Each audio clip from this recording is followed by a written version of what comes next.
What's up, guys? It's your boy Keep It Real MMA. I'm gonna go through the news round because I'm scraping for some content because there's barely anything happening. But yeah, it's two important stories at least. One of them being, I'm sure you've seen the video of Dana White counter slapping his wife. And the word counter is very very it couldn't be stated enough, because if you haven't seen the video, basically what happens is Dana and his wife are at some like fucking club. I don't know why you're at the club at these ages, man. It's fucking degenerate as fuck. I don't know why the fuck you're in these clubs, but I mean, do you know what I mean? He's 55 years old, 56 years old in the club. You know what I mean? I don't know how old his wife is, but she's definitely not a young bird. That's 20 something. So yeah, they're in a club drinking. They're both drunk clearly, and it seems to be they get into an argument. They clearly like disagreeing over something, and his wife just falls on, slaps him in the face. And I mean, it weren't like like that. It was like a full on like, she like turned into it like this. She kind of went like that across his face, and as a retaliation, Dana White turned back and went like that. He didn't put as much into it like his wife did, but he did give her a good one though, you know. Now, what's my thoughts on the situation? Do I agree with Dana doing what he did? No. I believe more so in the art of stoicism. So meaning that you're a lot calmer in situations, because what Dana gotta understand is that, yeah, I know that he's drunk, right, but what you guys gotta understand is, right, when you're that much bigger than a woman, and when she hits you, don't get me wrong, she is in the wrong for even laying a single finger on him for that, right? She's very wrong for that, but you gotta understand is how much bigger Dana is than her. So Dana, obviously he's drunk, he's not gonna take it into account, but like, it's like, guys, you gotta take into account how much bigger you are than the woman, man. Because if you're that much bigger than her, bro, if you slap her like that, it's gonna do more damage to her than it is to you. Don't get me wrong, you shouldn't just stand there and take it. You should like grab her wrists and, you know, push her, not hard, just push her away from you, get some distance, and call somebody to come over to hold her, preferably a woman, so none of you get in trouble, so another woman can hold her back, and you can just get yourself out of the situation so you don't get yourself in trouble. That's the easiest way.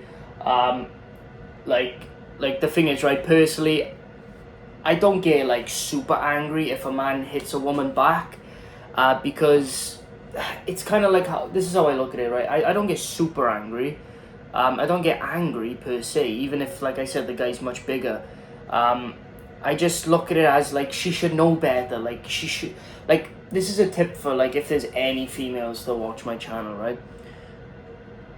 If a man is much larger than you, do not hit him, do not slap him, because I guarantee you, even if he hits you a quarter of what you hit him, he will hurt you more than you hurt him. Even if he puts a quarter of his power, 10%, 5% of his power, he will hurt you much more than you hurt him with a slap. I guarantee it. So these females, they need to stop being so confident in hitting these guys, because because by the law, Dana White didn't break the law. He got attacked. He defended himself by retaliating, right? So by the law, Dana didn't break the law. But at the same time, he needs to realize that he's so much bigger than her, and it's not a good look. But it's not a good look for Dana White, but I'm glad that he's came out and took responsibility, and I'm glad his wife came out and took responsibility in a way and said, like, you know, we'll just deal with this privately. That's fine, right? But my tip for you guys, if a girl, especially if you're much larger than the girl, man, if she slaps you, just grab her wrists or grab her, push her away from you, and get somebody to come in between both of you and get yourself out of that situation. Try not to retaliate, man, because even though by law that's fine, there's a lot of repercussions for it. And the thing is, like, I was brought up in a way like not to really hit women, and I never have hit a woman in my life, and I never would. I would just be stoic. I like I said, I grab her wrist and I gently push her away from me, and I put it in between. Now, it's different if the woman is bigger than me. or if the woman is just as big or not that much smaller than me. That's when it's different, right? Like I seen MMA Guru make the video on it, right? If she's like a fucking massive butch lesbian and she's throwing fucking combos at you, then yeah, that's different, man. You defend yourself, that's different, right? But when you got a little petite woman like Dana's wife, right? Just don't slap her back, because you're so much bigger than her, you're gonna hurt her. Even if you put like 5-10% of your power. But it was an interesting watch. I think they're both in the wrong, but I think Dana could have avoided all that if he had just not slapped her back, so then she would just be in the wrong. Like, think about it this way, right, guys? This is a decent point that I just thought of, right? It's because, like, if a girl hits you or slaps you, she's automatically in the wrong, right? Especially if you haven't touched her. If you haven't done anything to her. Even if you were the one that started the argument, you haven't physically harmed her or touched her. If she slapped you, she's automatically in the wrong, right?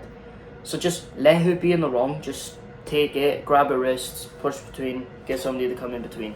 And then nobody can jump you in a club because you didn't hit her. So nobody can jump you. Nobody can be a white knight. Nobody's going to jump in, you know what I'm saying? But yeah, that's how I look at it.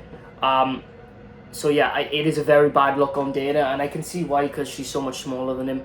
But like I said, if you got like a massive woman fucking throwing haymakers at you, then defend yourself by all means. But yeah, that's my whole take on the situation. Is like it's kind of an iffy one, but I can see why Dana did it. But I'm just saying, if I was in his situation, I wouldn't have, because I have been in a situation where I have been slapped by a woman, and the thing is like I said, I've never put my hands on a woman ever, right? I've never put my hands on a woman.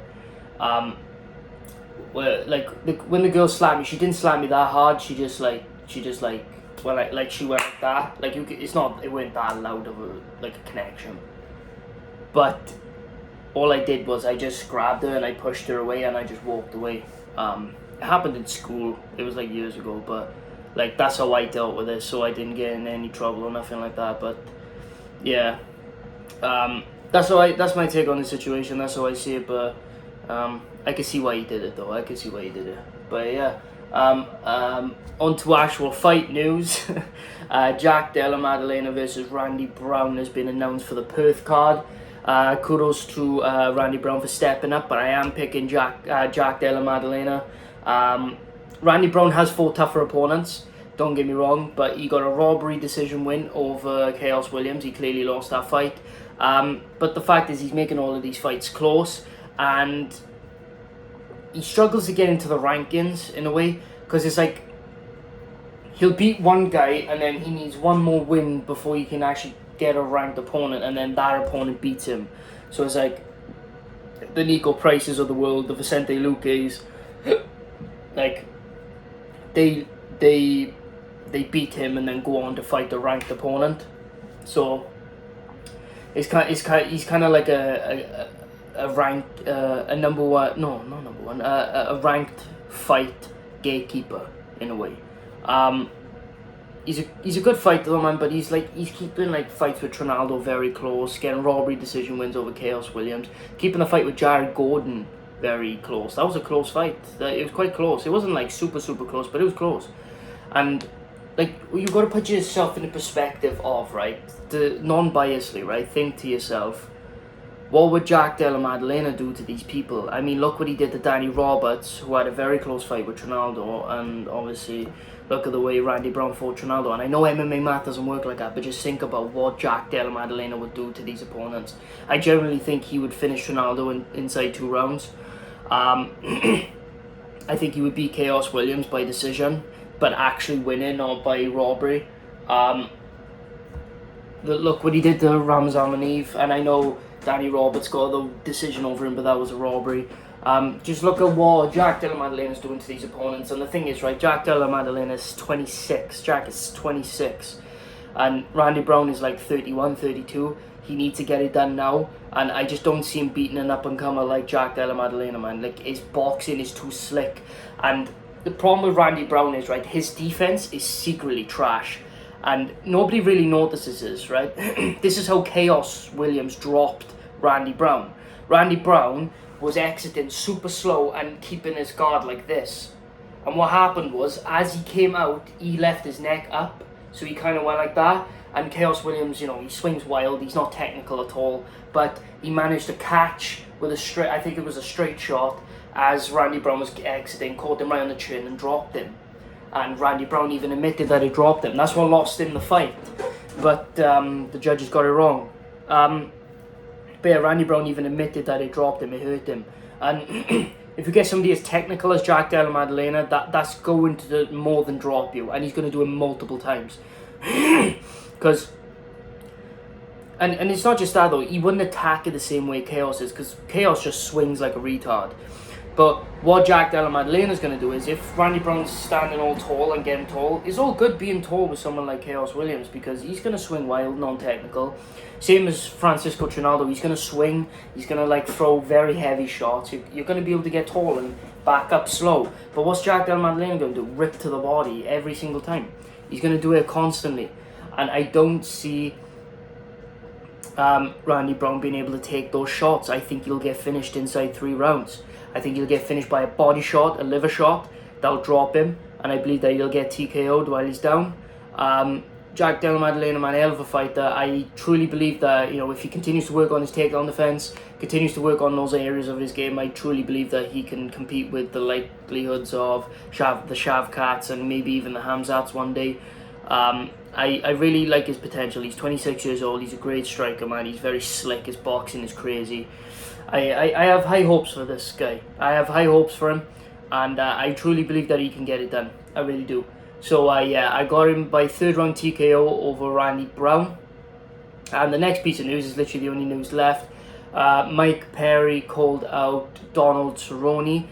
It's a good call out, but I'm going to relate it back to MMA Guru, because MMA Guru said the same thing, that I don't think it's a good look if you put Cowboy in your promotion at the moment, because Cowboy is admitting to being on TRT, like steroids.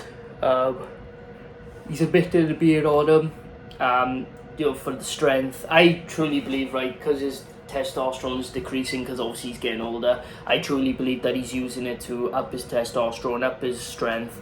I just, you'll feel overall healthier, which I have no problem with. I know, like, Joe Rogan's on, like, was it like hormone replacement therapy? It's the same thing that like Jeff Bezos went on to gain a lot of muscle mass and, you know, get some of his testosterone back. I don't blame Cowboy, but I don't think it's good for BKFC to try to legitimize that by putting him in the promotion knowing that he's on TRT. Like, I'm not saying like they have to test exactly like the UFC test under USADA banner, even though USADA's dodgy as fuck and turn a blind eye for the UFC for most fighters.